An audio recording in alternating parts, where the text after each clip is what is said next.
大胆假设，小心求证，合理质疑，颠覆历史。大家好，我是陈启鹏，今天又来帮各位颠覆历史了。那今天要颠覆的主题是什么呢？那就是杨家将。我们知道说，历朝历代都有许多的边关名将，他们驰骋沙场，建功立业。当然也难免战死沙场。那不过呢，他们的故事也都为后人所称颂不已。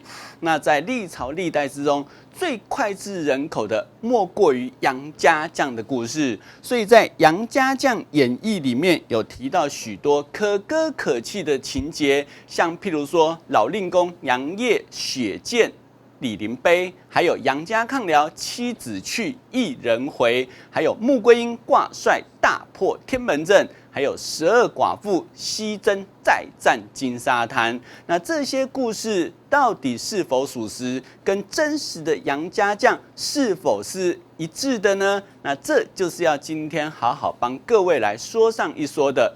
我们首先来讲到杨家将的大本营，那就是天波杨府。那这个天波杨府其实是宋太宗为杨业所建，那在开封那边给他一个宅邸。那据说辽军来袭时，宋太宗都会特别叫杨业，也就是杨令公来到金銮殿上，然后去跟他商量大计。那不过这样的一个桥段是否属实呢？答案是否定的，因为开封府从来就没有一个天波杨府，而且杨业也从来没有上过金銮殿。那为什么会造成这样的情形呢？其实各位不知道的是，其实杨业呢，并非是北宋一开始的名将，那他原本是5代十国北汉的大将。那他在北汉那边担任大将28年哦。那据说北汉皇帝非常赏识他，还把他们的皇家之姓赐给杨业。那北汉的皇帝姓刘，所以他后来就被改名为刘继业。那后来赵光义去攻打北汉，那打到杨业所守的太原时，怎么打都打不下来。那于是他就接受部下的建议，绕道而行去攻打皇城。结果你知道很有意思哦，皇城打下来了，太原还是没打下来。那于是这下该怎么办呢？所以后来宋太宗就逼着这个北汉皇帝，你给我去招降杨业。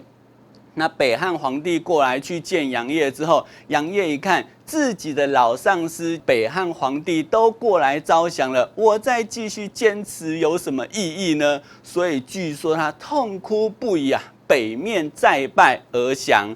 那不过赵光义也不是这么不通人情，当他投降之后，后来宋太宗赵光义有好好的加以慰勉，然后跟他讲，你就改回你原本的姓名，来为我大宋好好效命好了。所以各位可以看到最后的资料有提到说，复姓杨氏，指名业，也就是说他后来就从刘继业改回叫做杨业了哈。所以如果有看到说在史料上有提到刘继业，其实他就是指杨业哈。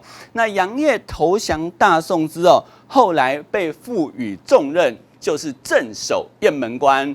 那这个雁门关算是边关重要的边防重镇，那知识体大，那这个工作当然是非常的重要。所以赵光义以杨业来守这个雁门关，其实算是相当的重用。而且杨业后来会创下杨家将的威名，就是在这个雁门关。怎么说呢？原来当时的辽国驸马萧舵里亲率10万铁骑来攻打雁门关。那当时杨业，你知道他只有多少兵马吗？他只有3000兵马。各位，3000要比10万，怎么打？以当时都不够，对不对？所以其实杨业第一时间听到辽军来袭的时候，他就已经先做好各式各样守城的准备，同时派人快马加鞭去通知大宋，也就是请这个北宋的名将潘美过来支援。但是等到辽国大军都已经来到兵临城下了，结果潘美的援军还是没有过来，那这下该怎么办呢？所以据说这个杨业呢，就跟部下讲了哈，你们好好守城，那我带个几百个亲信，那从西边出去。所以后来他就真的按照他的指示从后面出去。那当然大家会问，兵临城下了，他跑出去干嘛呢？原来他率领他的几百个部下去绕到辽国大军后面。那你会说几百个人要干嘛呢？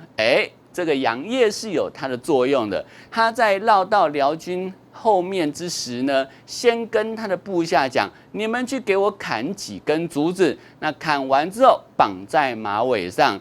所以当这些人把这个竹竿绑在马尾上，在奔驰的时候，就扬起了漫天灰尘。那一时间就让辽国大军以为说有千军万马来袭。那于是这下可糟糕了，前有守城，后有大军，那到底是该攻城还是对付大军呢？所以这个萧舵里他就犹豫了一下。那这个杨业他居然毫不畏惧直接率领数百人冲向辽国大军，直取萧舵里首级，居然把他的头给砍下来了。哇，各位你有没有发现？几百人居然驰骋于千军万马之中，这份胆识真的是前无古人后无来者吧。所以后来呢，这个杨业因此立下大功，在这个战争之中建立他的赫赫威名，而这也是他第一个杨家将威名之所以会广为人知的原因哈。好。那不过后来我们有提到说，在演义小说里面有一个潘仁美。那刚才不是有讲到北宋名将潘美吗？其实这个潘美就是潘仁美的原型。那在小说演义之中，为什么说他是奸臣？主要是因为辽军来袭的时候呢，宋太宗他就设下擂台来求帅。那其中潘家的一个子弟叫做潘豹，那潘豹呢，他就直接上擂台来。那因为求好心切，杀了不少人，结果就引起了杨七郎的不满。那杨七郎出于激愤，居然就把这个潘豹打死了。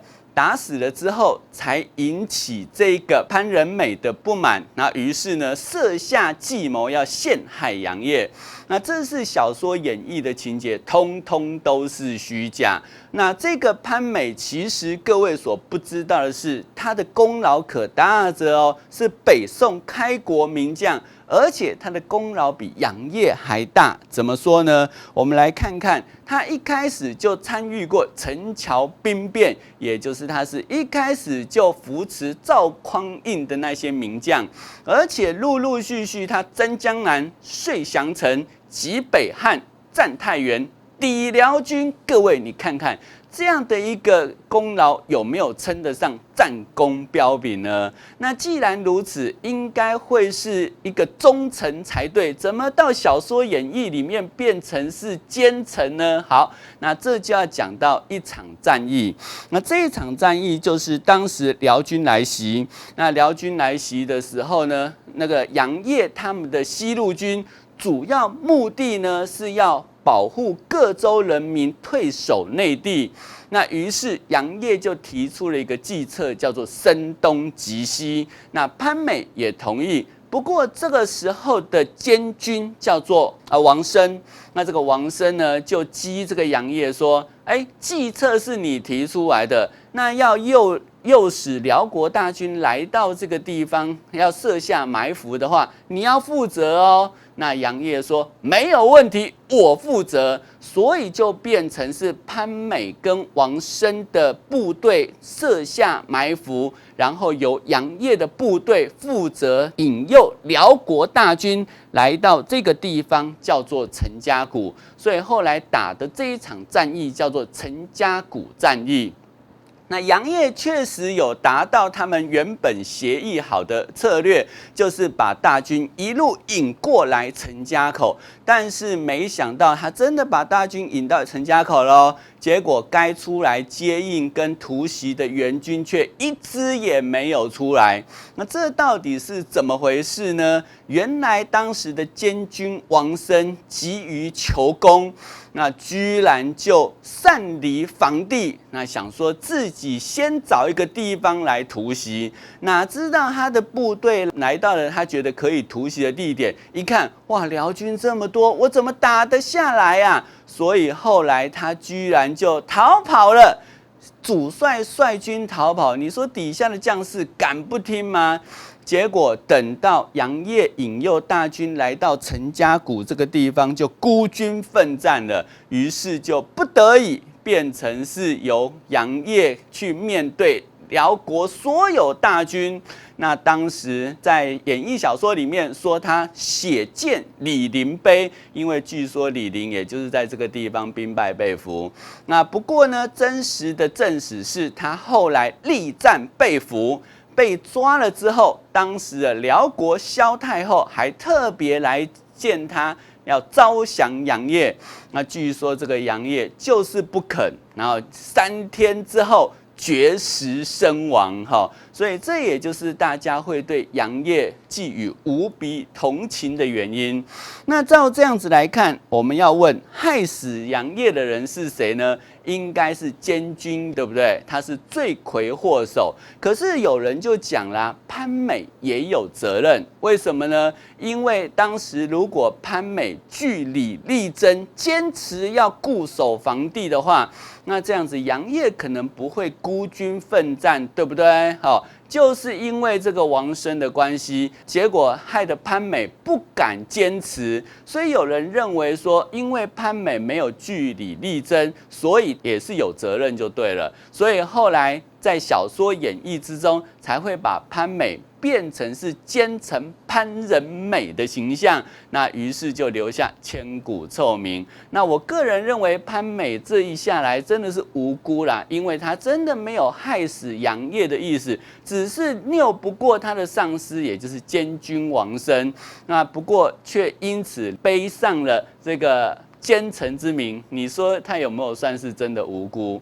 那值得一提的是，杨业死后，真正先拜他的人不是北宋的人，而是契丹人啊？为什么呢？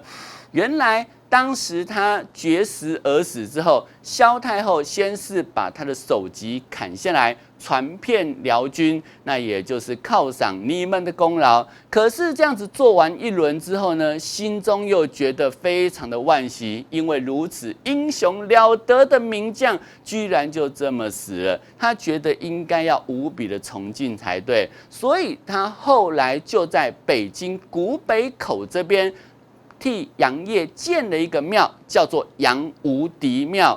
那为什么称为杨无敌庙？因为他在北汉的时候就已经战功彪炳，被人家称为杨无敌。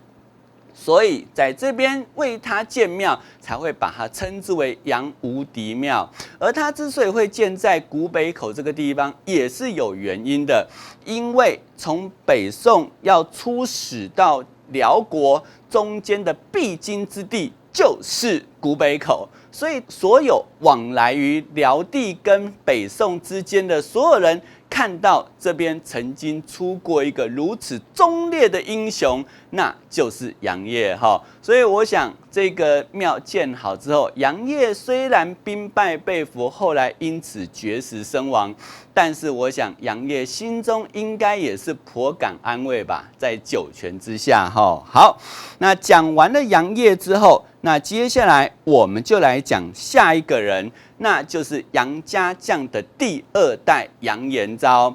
那首先要讲的是说，在演义小说之中，说杨业有7个儿子，1个养子，所以号称叫做7狼8虎。可是这当然是小说家之言，那真正的杨家将其实杨业只有6个儿子，那不过5个儿子都庸庸碌碌，只有长子杨延昭有乃父之风，所以后来这个杨延昭就继承了他的父亲的威名。那其实各位不知道的是，杨延昭一开始也是因为父亲的关系当个小官而已。那不过随即后来他就凭着自己的实力展现了战功。为什么？因为当时他继承父业，也是一样镇守边防，那是一个很有名的城，叫做遂城。那当时的辽国萧太后在前面被杨业挡住了嘛。这一下杨业死了，我该打得下来了吧？所以后来他就发起辽国大军，这一回更夸张，他发起辽国大军20万。可是你知道杨延昭的军队只有多少人呢？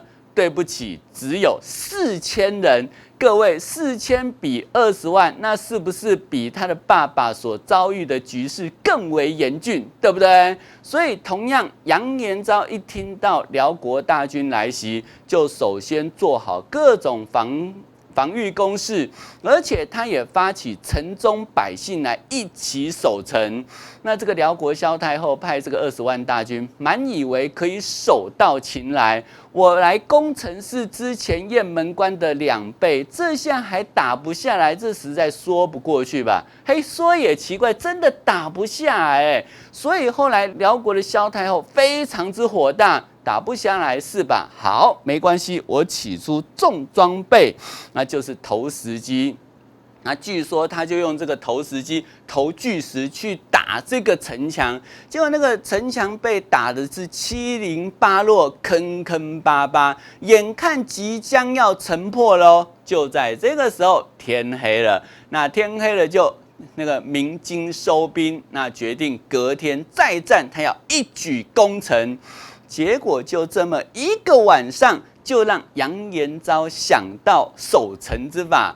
因为那时候辽国大军来袭时，天气非常的寒冷，寒风凛冽，冷风嗖嗖。结果这个杨延昭就想到一个办法，什么办法呢？他就是用水把它浇到城墙之上，那一来可以缝补这个因为投石机的巨石变得坑坑巴巴的城墙；二来，各位你看看这样的一个水，这样子滴水成冰之后，那墙壁是不是变得非常的滑，根本爬不上去，对不对？所以后来隔天早一早，辽国大军一醒来看，怎么城墙都恢复原状，而且还都结冰了。那没关系，结冰了，我照样用投石机投。结果这一下投石机投根本没有用，因为结成冰的这个城墙实在太坚硬了，比原本的城墙还要坚硬。而且更糟糕的是，这个时候的登城梯也没有用了。为什么呢？因为冰太滑了，根本扣不住，无法攀城而上。所以后来萧太后一气之下撤兵。好，后来这个杨延昭就因此守住了这个遂城。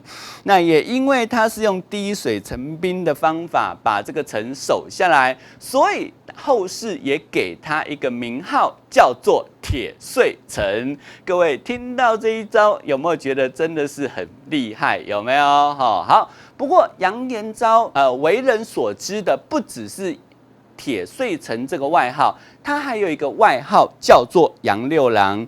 那杨六郎有不同的说法啦。那这个六郎其实因为杨延昭是长子，那怎么会被称为六郎？按照道理来讲，应该是六子，对不对？结果他是长子又被称为六郎，这是不是怪怪的？所以有一种说法是说，从大唐以来，6为大数，所以他们把长子称之为六子。那所以这是一种说法，沿用到宋。那另外一种说法是比较多人采信的，就是说当时的契丹人非常的崇尚北斗七星，尤其是北斗七星的第6颗是天狼星，主政北方，专克辽国。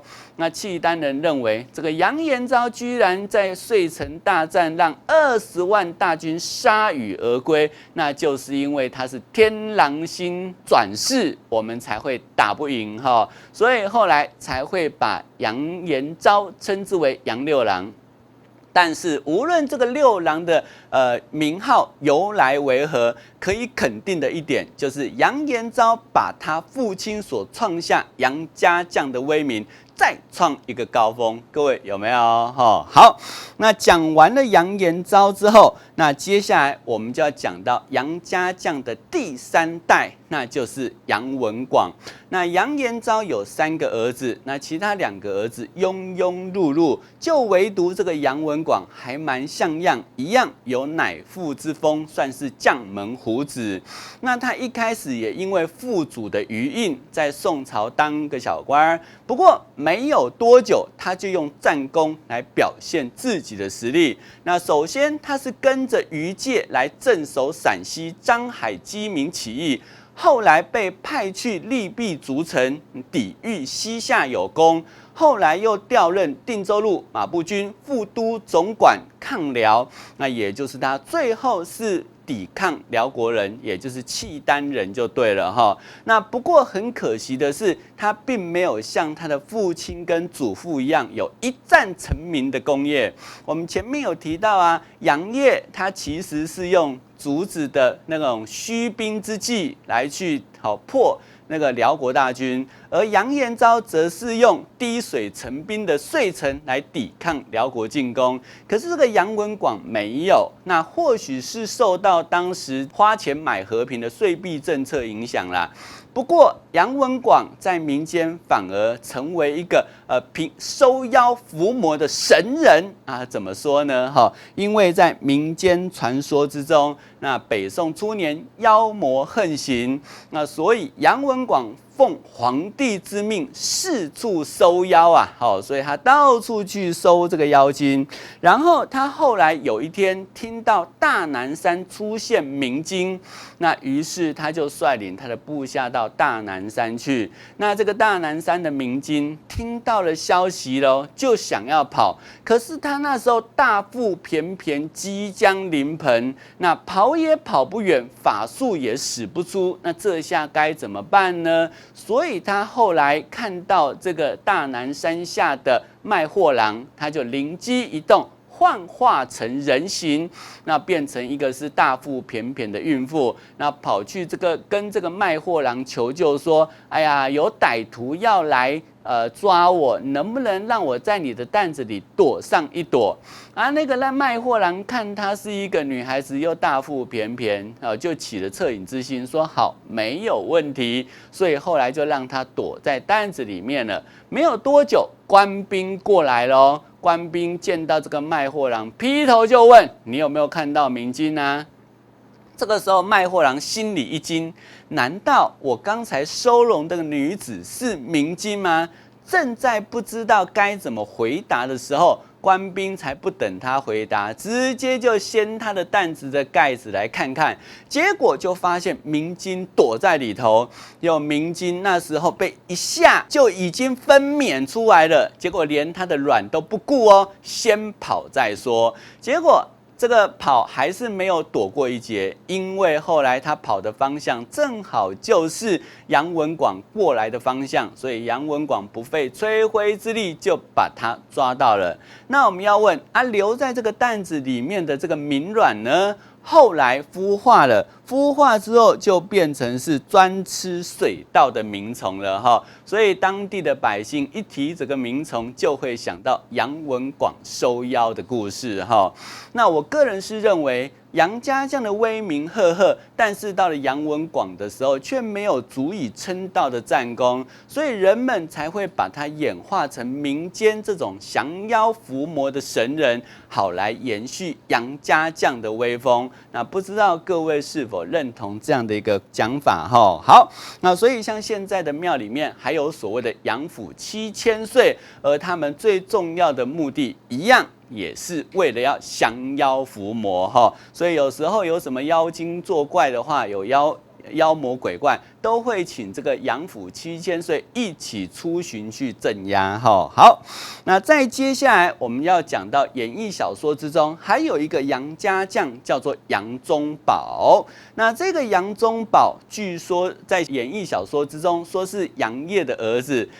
奇怪了，我们前面不是说他是杨延昭的儿子？好，原来杨延昭是57岁过世，那当时杨文广还未成年，那于是杨家将的故事不就中断了吗？所以民间说书人为了让杨家将的故事可以延续，所以后来就在杨延昭跟杨文广之间多编了这个杨宗保，所以杨宗保变成是杨延昭的儿子，杨文广的爸爸就对了哈。那后来这个杨宗保后来在木柯寨遇到了寨主之女穆桂英，那两个人不打不相识，后来结为连理，那也就成为杨门女将，为杨家将多了一个生力军。好，那不过讲到这个地方，各位一定就知道，既然杨宗保是虚构的，那这个穆桂英当然也是虚构咯。那当然大家会好奇的是，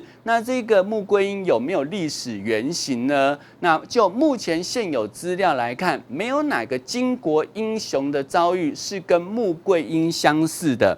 不过有人考察了一下说，杨文广的妻子叫做慕容氏，那她的穆姓很可能是慕容的英转而来，所以也就是说，穆桂英其实是从杨文广妻子而来哈。那当然，大家会好奇的是，既然穆桂英是虚构的，那另外一个杨门女将佘老太君是否也是虚构呢？答案也是肯定的。虽然当时有所谓的泽姓大家族，有人认为是佘老太君的原型，可是同样没有哪个巾帼女英雄跟佘老太君的遭遇是一致的。因为在杨业死后，佘老太君负责主持杨家的事宜，而且悉心教养后辈，高龄100岁还威风凛凛。那这样的一个经历，我们没有看到在历史上有哪一个高龄100岁的女将有这样的一个威名哈，所以这个佘老太君应该也是出于虚构。不过也有人提出反证，他们说在山西跟湖北这边有出土的杨氏族谱，那里头都有提到杨宗保啊，那就代表杨宗保并不是虚构。那至于女人的话，那像穆桂英跟佘老太君只是没有写进去而已哈。那似乎讲得起来是有道理，而且有些地方志也有提到啦。不过目前为止缺乏决定性的证据，所以如果要证明这些人不是虚构的话，可能要有更多的出土资料才能够加以证明哈。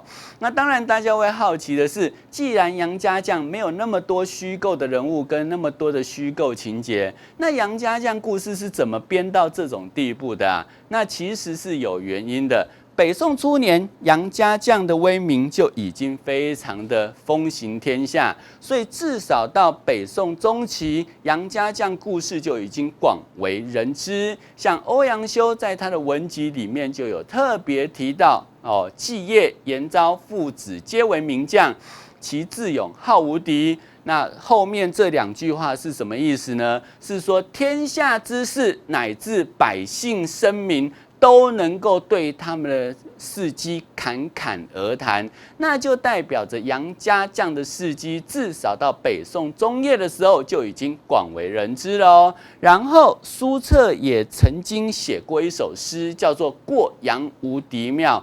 那由这个诗的一个叙述可以看到最后2句话：我欲比均州指引，诸鹏辽族为忠魂。那至少就代表着说，他们的事迹是非常的令人敬仰的，总会为他们祭拜，所以可以肯定说，当时的杨家将事迹对百姓来讲是有很深远的影响的哈。那后来延续下来，到了南宋的时候呢，那一来是因为民间说书人把杨家将的故事写成绘本，那二来是因为南宋的处境非常的惨，因为他们遭受到西夏、女真、蒙古等外族的欺凌嘛，所以其实大家都希望有再出一个像杨业这样的英雄。因此，最明显的案例就是南宋渔民徐大照的《晋渔录》，它里头就把杨氏，就是跟杨延昭同时的名将，安到杨延氏身上，创造出杨宗保。所以意思说，杨宗保的功绩都是别人的，并没有这个人真的有创造这样的一个战功。所以由此就可以知道说，当时的杨家将已经被人家开始在烘托，还有虚构他们的情节了。然后到了明代的时候呢，那杨家将故事更为流行，因为明代到中叶之后，也有所谓的内忧跟外患。那不仅北方有外敌，而且还有那个倭寇来袭，有没有？所以当时大家一样期待有杨家将这样的英雄出现，而且朝廷也鼓励杨家将的故事，因为忠君爱国没什么不好啊。所以据说当时的剧啊，也就是当时的戏剧题材，至少就有360出是跟杨家将有关。你看有没有夸张？不过杨家将故事要广为人知，还有一个人提供了莫大的贡献。这个人就是慈禧。那慈禧据说非常的爱看戏，尤其是杨家将的故事。他曾经把这个招待萧韶，也就是杨家将演义故事里面的一个剧情那全剧共240出，要戏班子给我全部都演上一演。那戏班子只好演啊，但是为了要满足慈禧太后的需求，所以他们又一直想办法编下去，边演边演，所以编到后来就使得这个杨家将的故事更广为人知了。为什么？因为慈禧太后喜欢嘛，那底下的百姓当然会变成流行啊。那所以后来杨家将故事会因此广为人知，慈禧功不可没。好，那讲到这个地方，那各位一定会想到他们知名的一个枪法，叫做杨家枪。那我们知道说，古代枪是百兵之王，那武术界也有提到一句话说，月棍年刀一辈子枪。意思是你要学棍1个月就可以了，你要学刀要学得好，大概要花上1年。但是你要把枪法使得好，那可要花上一辈子。由此可知，枪法的钻研真的是博大精深，不是随随便便就可以做到的那在军中最讲究的就是枪法了因为在战争之中，枪法最能够克敌制胜。所以从北宋到明代，那军中最流行的就是枪法。那据说当时就有所谓的杨家枪。为什么？因为在明代戚继光的《纪效新书》里面就有提到杨家枪的存在。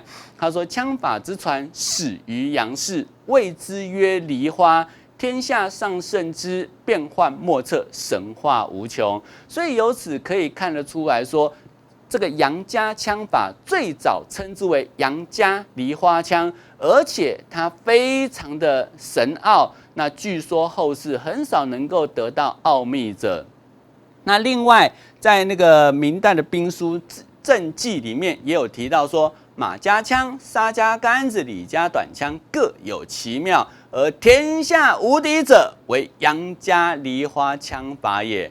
那讲到这个地方，大家当然会好奇啊，这个杨家梨花枪是不是杨家将的枪法？我告诉各位，不是。为什么？因为这个杨家梨花枪的创始人，他是杨妙贞，那是南宋的人。那这个杨妙贞是山东益都人，那他的哥哥是金国防御使。那后来在蒙古来袭时，他逃回山东，组成了红袄军来抗金。所以后来他的妹妹就是杨妙贞，就跟着哥哥一起去率领红袄军去抗金就对了。可惜在南宋嘉靖8年，红袄军被金兵击败，那杨安儿坠海身亡。那于是杨妙贞继续率领残部抗金。那后来遇到了另外一个红袄军名将，叫做李全。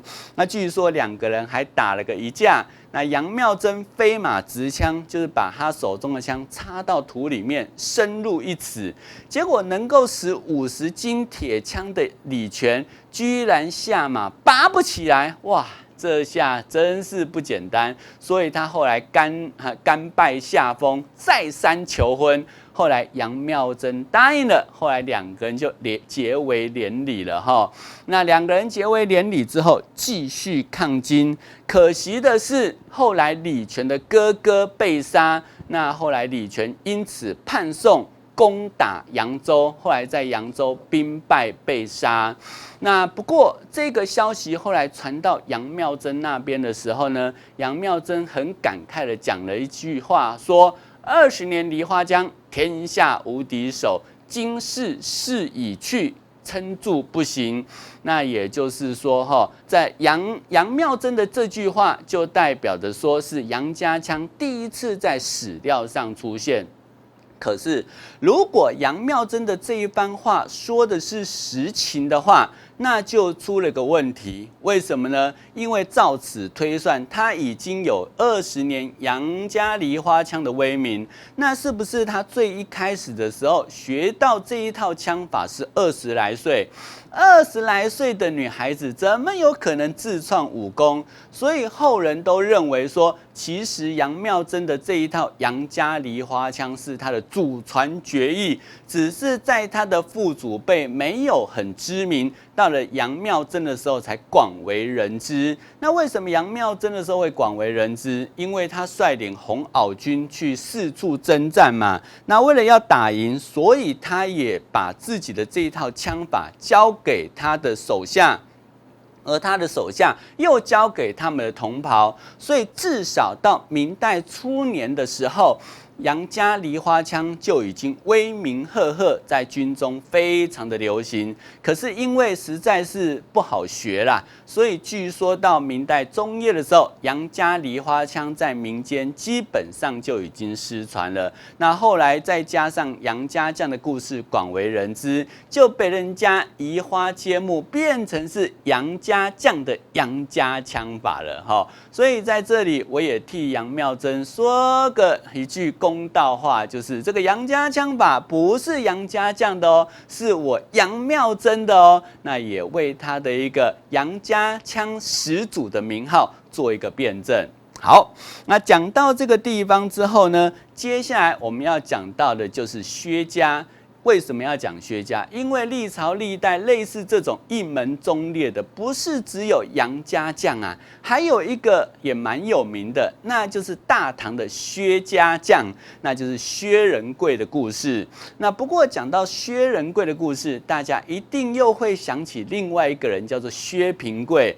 那薛仁贵跟薛平贵是不是同一人呐？那2个人到底是同时代还是不同时代啊？大家都傻分不清哈，所以在这里来帮各位简单说上一说哈。好，那薛仁贵是大唐名将，没有错。那薛平贵则是民间虚构的人物。那他最有名的就是跟他的妻子王宝钗的故事，因为王宝钗苦守寒窑18年嘛，对不对？哈，那不过。这样的一个薛平贵故事，既然是出于虚构，那到底是怎么来的呢？有各种不同的说法啦。那流传最广的是说，有一个富家子为母亲祝寿，请来戏班子演戏，那戏班子就演出了薛仁贵别妻。但是这个薛仁贵别妻的故事的结局是他的妻子病死。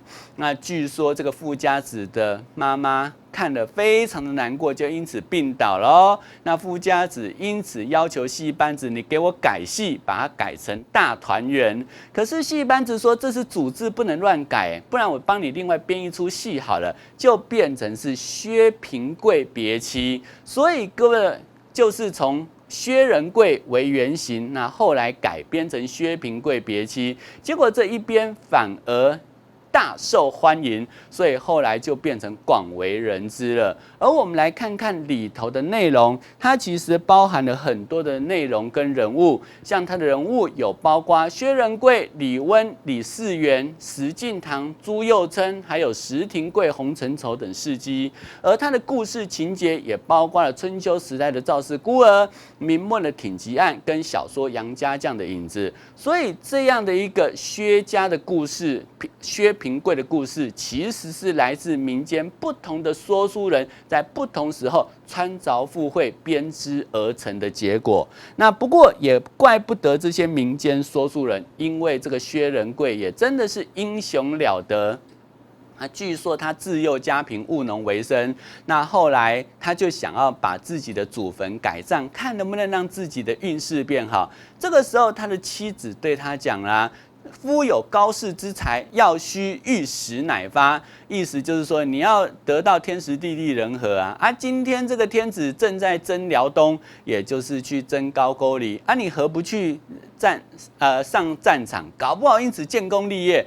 那等你创下富贵之后，再来迁葬也还不算太晚啊。后来薛仁贵同意了，结果真的因此创下赫赫战功哦。所以后来唐太宗很开心，他说我的部将都已经老了，那所以很希望有新血进来，所以这一回我打下辽东不算是最开心，得到你才是我真正开心的事。那也因为薛仁贵自认自己骁勇善战，他上战场的时候经常都穿白衣白袍，所以他也被称为白衣战将或白袍小将。好，那这就是薛仁贵的故事。而且薛仁贵他的事迹还不只是如此哦，他还曾经拯救过宋太宗，因为有一次长安大水淹过玄武门，那大家都跑掉了哦，只有薛仁贵赶快爬到城门上，向皇城内呼救，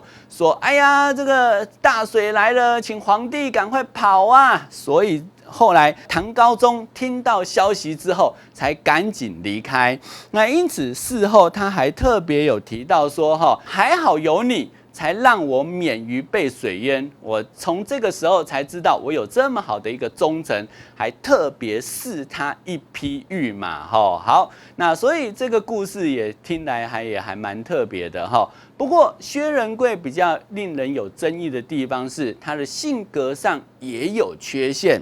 那缺陷在哪里呢？那据说他曾经去打铁勒，铁勒投降了，他为了怕生变，居然坑杀降卒，而且还趁机找了个美女来当做自己的妾。所以在那个小说之中说，那个薛平贵跟王宝钗的互动啊，多专情，根本没有啦。薛仁贵本身就还蛮花心的。好，而且据说他后来还搜索贿赂，那所以后来啊，这种财色兼收也被人家一状告上朝廷，那朝廷有弹劾他，还好是唐高宗没有特别追究他，因为唐高宗比较宽大为怀哈。那后来薛仁贵尽心尽力，活到高龄72哦。好，那我们要问，薛仁贵如此英雄了得，那他的子孙呢，是否也跟他一样哦？是的，我们都知道说那个薛平贵有个儿子叫做薛丁山，那薛丁山后来娶了个妻子叫做樊梨花。那不过我要告诉各位的是，这全部都是虚构的。那因为薛仁贵在正史上的儿子不叫做薛丁山，他叫做薛纳。那薛纳一度也创下赫赫战功。其实他一开始去打契丹人的时候，因为贪功冒进，那后来兵败哦，还赶快率领他的部下跑掉，被契丹人讥为薛婆。你看看，一个名将被称为薛婆，但是后来皇帝让他将功折罪，那所以后来他确实有洗刷自己薛婆的一个污名哈。那后来也是高龄70而死。那当然，我们要问薛纳之后还有没有子孙很出名的呢？有，我们都有听过所谓的薛刚反唐，对不对？那这个个薛刚反唐其实是有历史原型的，不过不是薛刚，因为他的原型是薛仁贵的孙子，叫做薛松。那当时薛刚反唐是说，薛刚不小心打死皇子。武则天震怒，下令对薛家抄家灭族。那后来薛刚不得已只好反唐。那不过正史上的薛松他有反唐没错，但是呢，并不是真的反武则天，而是加入了安史之乱，所以他反的是唐玄宗。好，那不过。不管他的故事是否虚构，但是从薛家一路从薛仁贵下来，那确实也为薛家有立下了许多传奇的故事。那不过我们可以看看说，无论是杨家将也好，薛家将也好，那这些人的故事虽然多出于虚构，但是却也让忠君爱国、忠孝节义等事迹因此流传下来。所以尽管有虚构的嫌疑，但是是不是也对我们来讲有正面的影响？各位说对不对呢？大胆假设，小心求证，合理质疑，颠覆历史。陈启鹏的颠覆历史，我们下次见哦。